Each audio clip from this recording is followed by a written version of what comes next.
A Hoid haiku. Wise cracking sailor, telling all Cosmere stories. It's knee-slapping fun. Okay, I got another one. Okay. Mysterious man, collecting investiture. Will it be enough? Okay, one more. Last one. Okay. Every adventure, bolstered by a narrator, we don't really know. Huh? You guys are impossible.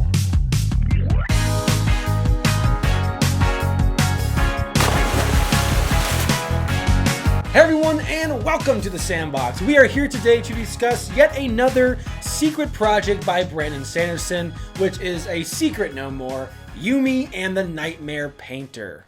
And for once I get to have the secret project that I'm reviewing on display for y'all, because I actually got this one on time, so thanks Dragonsteel. In case you're unaware, Brandon Sanderson broke records last year with a special Kickstarter where he announced 4, well, technically 5, but we're just getting 4 for now, books that he wrote in secret with no deadlines, no strings attached to any of his publishers. He wrote these strictly for his wife, who claimed that they were too good. He's got to share them with us, his fans. And this is a special one, y'all. Brandon Sanderson never picks favorites amongst his books. I mean, it's like ranking his own children, but even he has come out and stated that this is his favorite of the 4 secret projects. And I can certainly see why after reading. Honestly, I am shocked as to how controversial this one has been so far with his fan base. But we'll get into that towards the end of the video. For now, I want to hear your thoughts down in the comments below. What did you guys think of this one? Is this your new favorite? Or do you think Brando Sando missed the landing? Or if you haven't read it yet, how would you rank it amongst the other secret projects in terms of your anticipation for them? I'll be giving my spoiler-free review first today, and then afterwards diving into my spoiler-filled thoughts, my reactions, my theories and speculations for all those Cosmere Easter eggs and their implications. It's definitely something I would like to do more with Sanderson's newer releases, so I'll be giving it another shot today. But that's more than enough of an introduction. Let's dive into the review. Starting things off with the writing component, as I like to do, I'm going to be honest with you, I thought this was some of Sanderson's best writing to date. All things set aside, looking at just the writing aspects alone, this is one of Sanderson's strongest literary works. Now, similar to Tress of the Emerald Sea and other stories that Wit tells within the Stormlight Archive, Hoid is once again our narrator here, which I know is a mixed bag for the fandom, but in my opinion, Sanderson strikes the perfect balance in tone this time around, allowing the more serious elements time to sit and stew a bit more rather than embracing Hoid's goofier side with a silly quip every other paragraph.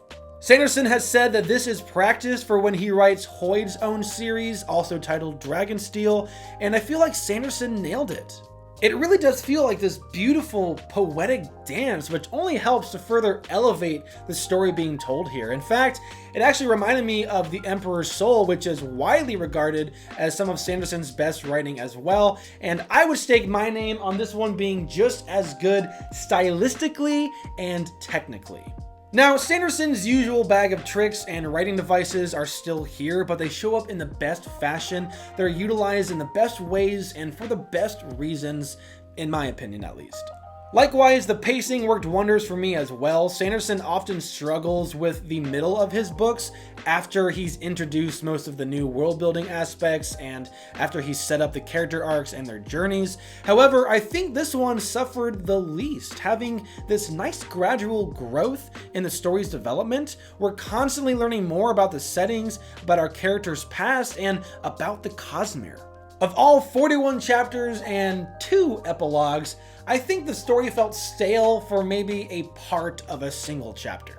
And lastly, the themes that Sanderson employs here, as well as the lessons he chooses to explore, they really mesh well with this particular story. There's quite a few different things he's going for here, which worried me at first, but by the end, I felt completely satisfied, both by the execution and the variety available. I feel like almost everyone will be able to walk away from this one with something that is personal and inspiring to them. But alright, what is the story actually about? Well, to keep things as spoiler-free as possible, I'll just say that this is a romance-forward fantasy filled with art, trauma, and characters who share a longing for purpose. It also features a body-swapping narrative element that drives this story forward. Now, I'll be the first to admit that this was my least anticipated project of the 4 secret projects. I mean, a Cosmere romance with a body-swapping story? It's not an idea that I necessarily disliked, but it wasn't one that I was yearning for either. I enjoy Sanderson's romantic elements, but I enjoy them more as a subplot, not as the main event. But boy, was I wrong. This plays out beautifully and a lot more interestingly than I initially feared. Sanderson doesn't half-ass things, well, I mean, usually, and the ideas he set forth here are nothing short of spectacular. Each chapter consistently switches between the 2 points of view, but after a while they converge in a way that you don't even notice it anymore. One character's story becomes the other's and vice versa. Again, a beautiful dance. That said, I am keeping the stakes the same as Tress, as although this is a Cosmere story, it's another self-contained Cosmere story, so the stakes will only hit as hard as how you feel for the characters. And action-wise, I don't think that this is the most interesting Cosmere story. There is little action here, and when there is, it's not knights with magic swords or arcane assassins in the night. It's different, it's artsy. But in its defense, it is very linked to the Cosmere and investiture, so you will be getting more answers, or at the very least, further explanations in those regards. There are also some intense moments with the horror aspects going on here, which I absolutely loved as a huge horror fan myself. But I will warn you that they are far and few between, so don't go in expecting a bunch of badass fights against scary monsters. Don't expect none either, just expect a little. But moving on to the characters, the make or break component for most Cosmere stories, yeah, I don't see this one disappointing many. These heroes are so charming and beautifully relatable. Unlike Tress, these characters don't really call to our daring, hopeful spirits as they do to our darker, pragmatic sides. I mean, each character comes with a traumatic past and an emotional journey ahead of them with lessons to learn and relationships to forge. And speaking of relationships, the main one going on here is absolutely heartwarming, yet simultaneously heartbreaking. It's sort of like Inside Out in that it reminds us that we need to embrace the sadness in order to fully appreciate the joy in our lives. Again, I'm not a huge romance guy, but this is how I would want to see it done. Gradual and believable with the regressions and progressions never too in your face. As for the villain, I actually enjoyed this aspect a little bit more than the villain in Tress. It's a different approach and different take for Sanderson and the Cosmere, and while they're not super prevalent for a majority of the book, which isn't to suggest that they aren't there pulling their strings in the background, they have a huge presence in the last 40% or so that more than makes up for it. Besides, the first half is focused on our main duo, as it should be. But besides our 2 main characters, Yumi and the Nightmare Painter, Sanderson has some wonderful Cosmere surprises in store for you. There is one character in particular who shows up and I screamed with delight, and what's even better is Sanderson actually uses them in the story. They have actual agency on the story being told. They're not just there to check off some cameo box, which is a foolish trend that a lot of comic book movies fall into these days. But anyways, let's move on to the final component, the setting. And there is so much to say here that I just can't because of the major story elements that revolve around it, but if this isn't Sanderson at his best with world building, then it's pretty darn close. While the worlds are small here, they are rich with culture and life and Cosmere shenanigans. This is one of the most fascinating settings that will always have you guessing from one chapter to the next until all its secrets are revealed in the end. But I mean, there's always another secret. There are also some big religious elements here that play nicely with this story, and depending on how well versed you are in the Cosmere, you'll be reading into every single line looking for those double meanings. Guys, this one was a ton of fun, and I can't wait to see what you guys think of this one and its setting. But oh boy, here we go again. Considering this is a Cosmere novel, considering this one is set way down the Cosmere timeline, I did find the magic system to be an underwhelming aspect of this book. Yeah, well, you know, that's just like your opinion, man. Aside from the minimal horror sequences, the investiture-filled action never feels all that epic or awe-inspiring, at least not on the level of Mistborn or Warbreaker or even Elantris. But considering how unique it is and how special it is to our Lord Ruler, Brandon Sanderson, I highly suggest that you take your time with this one and just enjoy. It's a beautiful duet and intimate dance, and it's of my opinion or theory that some readers who rushed through this one, whether that be because they were just so enthralled by it or because they were trying to get a review of their own out before anyone else, didn't give this book its duly deserved time to sit and marinate with us. If you rush through a dance or play through a piano piece too quickly that isn't rush-y, then the intended notes of serenity, any dark or serious themes, the emotional journey that we're supposed to go through ourselves alongside the characters, they don't hit to their full effect. And I think that's one possible reason for a certain disconnect between the fans right now. Some people are walking away from this one absolutely loving it like myself, while others are not fans of it in the slightest. I also think some people just aren't pining for a romance-heavy Cosmere novel, which I get it, but if you go into this one with positive intent and you're used to Sanderson's style and usual bag of tricks, I don't see you walking away from this one disappointed. Honestly, I struggled with landing on a score for this one myself, but the more I sit on it, the more time I allow it to marinate, the more I am leaning towards the upside.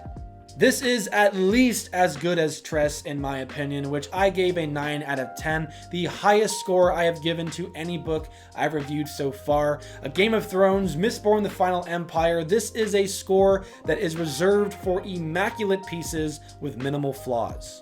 But man, am I this close to giving Yumi and the Nightmare Painter the newest high bar of a 9.5. It's not perfect, but it is damn near close, especially considering how much Sanderson squeezes into this one in under 120,000 words. That is like half the length of a Mistborn novel. That said, this is a Cosmere story, and with that there comes a certain level of expectation, two of those being a new, uniquely addicting magic system and epic action sequences that leave you in a state of awe. And this one did not do that for me. Sanderson tries to weave in a plethora of mysteries so that the revelations themselves feel like epic moments, but when you can predict some of them from the first handful of chapters, those reveals do not have their intended effects. Again, the magic system was underwhelming for me personally. I just really think Sanderson could have pushed himself a bit further for this aspect, and the action was not as exciting as I had hoped for, but it is all fitting for the story that he's trying to tell, and thus why I am torn on my score. I could go either way with this one, another 9 out of 10 or a 9.5 just to shake things up a bit, but I think this unique story deserves a unique score, so I'm going to break my own rules and give this one a 9.25.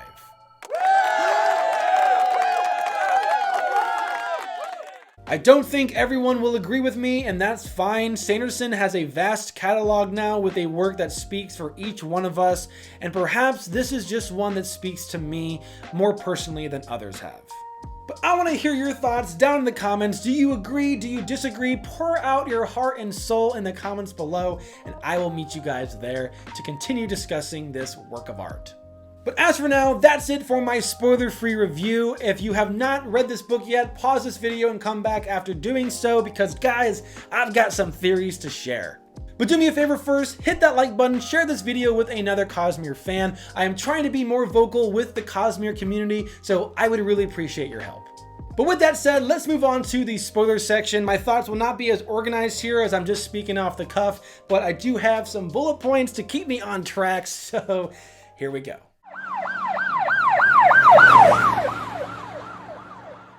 All right, first question, who is Hoid speaking to?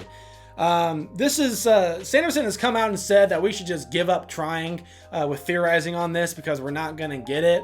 He doesn't want us to waste our time, which could be him trying to throw us off, or it could be genuine. I don't know, but I'm gonna share 3 people that I think are maybe likely, maybe not, but they are people that just popped into my mind when I'm picturing Hoid telling this story to someone. You know, you got to think about the references he's making, but also this story. Who would need to hear this story? I don't know the answer to that, but the 3 people that came into my mind, first one, Zeth. Zeth is an interesting character, right? Because he's one of the main viewpoint characters in the Stormlight Archive. He is Book 5's flashback character. We're going to get a lot more of Zeth. And if the theory proves true that all 10 of the highlighted characters, you know, the spotlight flashback characters for the Stormlight Archive, if the theory is true that they will become the new heralds by the end, whether by the end of Stormlight 5 or by the end of Stormlight 10, I don't know. But if they become the new heralds of Roshar, then that would make sense as to how Zeth, you know, lives long enough into Era 4 of the Cosmere, right? Which is hundreds, if not thousands of years from now. So, yeah, there's some references that Yumi uses, like Liyun Nimi. And Nimi is a term of endearment and respect from the Shin culture. So maybe Yumi did say it, maybe she didn't, and Hoid is just adding it in there because he wants to relay to Zeth that this is a character that Yumi respects and trusts, right? So I don't know. Maybe it's not. Maybe Nimi grows into a wider cultural term. I don't know, but it's just something that popped into my mind. Second person, Sigzil. Spoiler alert for special secret project number 4, but Sigzil is the main character of that one. So we know Sigzil is one of 3 apprentices to Hoid, which is really cool, really interesting. We know he has, you know, he's like a world singer, right? And he's also a world hopper. He is very well versed in the lore and culture and religions of Roshar, but we also know that he has a bigger capacity for Cosmere knowledge as well than most people. So I could definitely see this being Sigzil.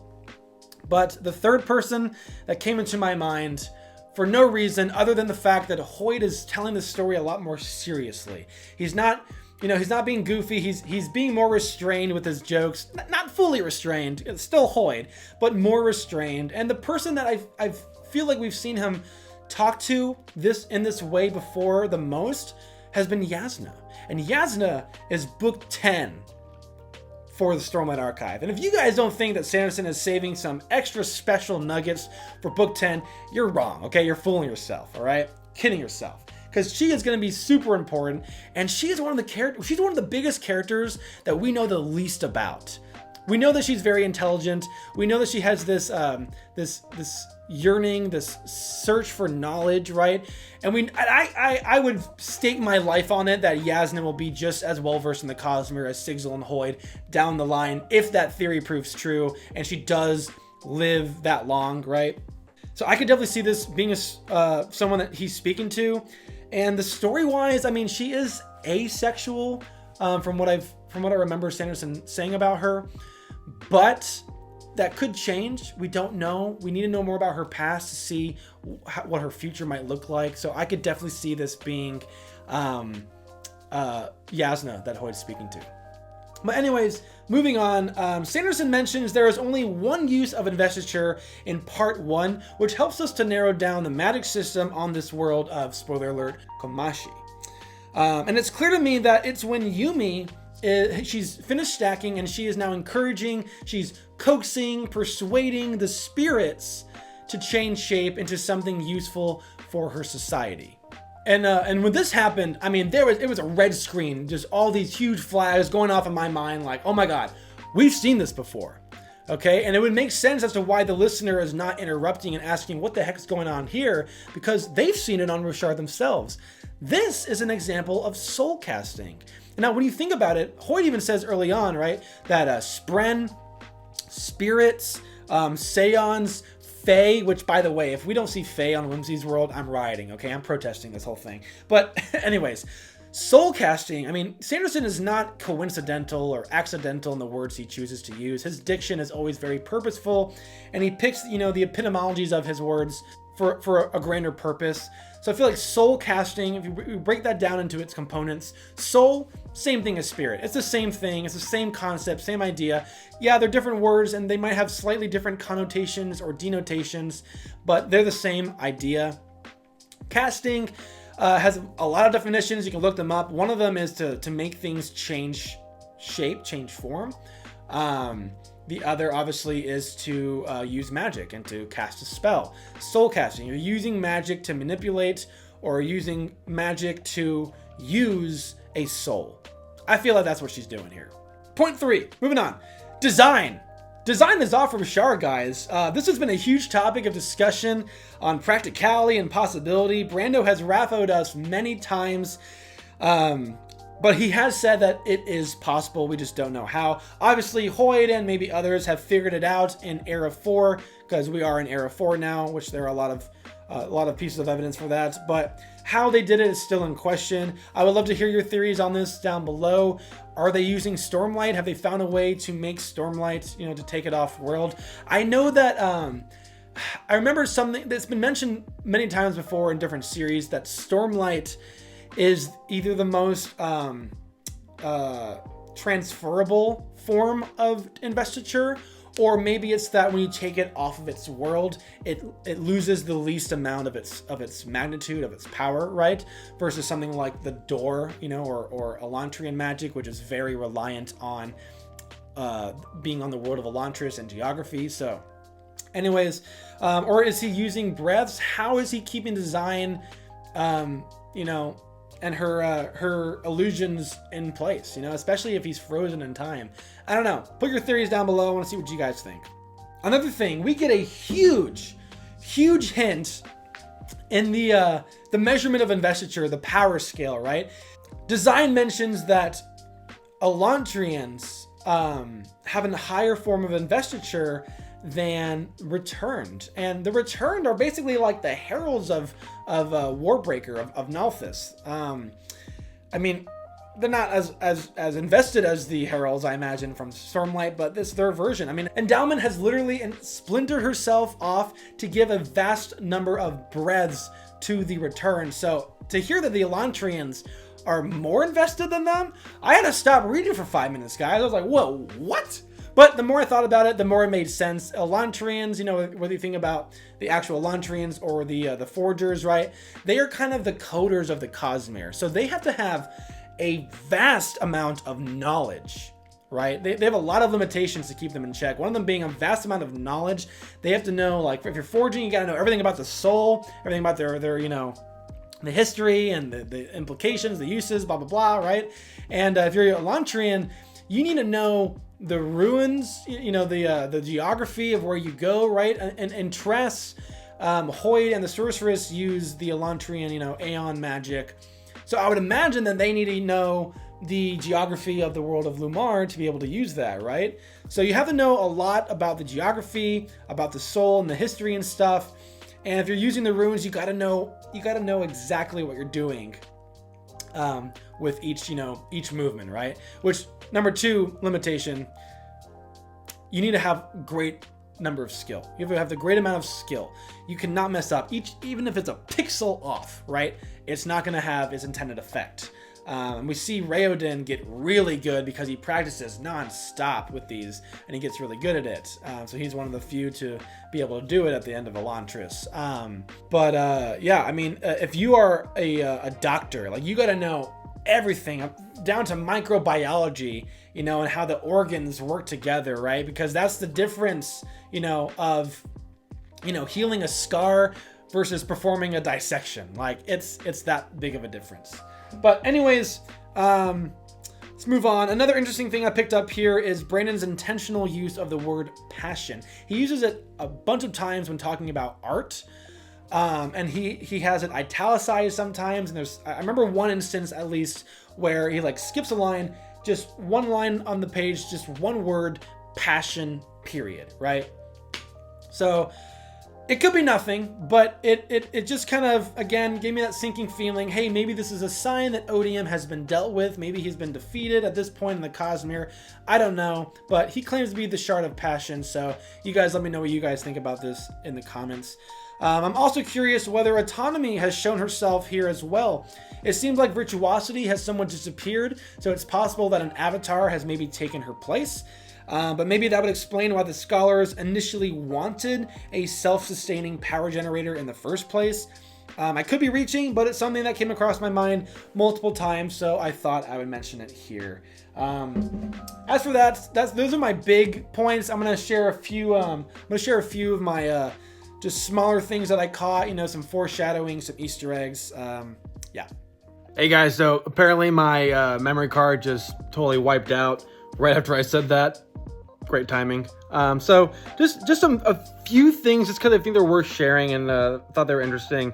Chapter 22, Painter tries to paint in Yumi's world, and this should make you think like, oh, I wonder if Yumi's gonna try to stack in Painter's world, and of course she does try that out later on, as we know, and that's like a huge development in the story. So that's a little bit of foreshadowing.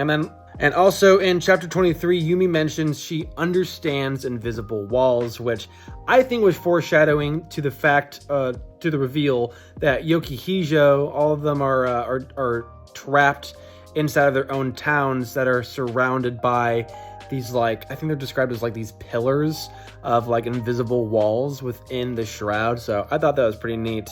And then another tidbit, there's only 14 Yokihijo.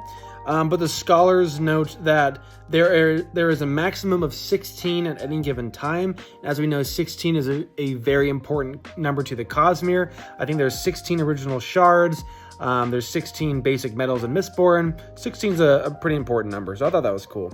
Fabrials. We have Fabrials that can read spirit webs. I'm hoping we get to see the progression towards that, either in Stormlight 5, if not the actual like invention of it in Stormlight 5, but I hope we get either more progression towards it in Stormlight 5 and hopefully get that sometime in the second sequence.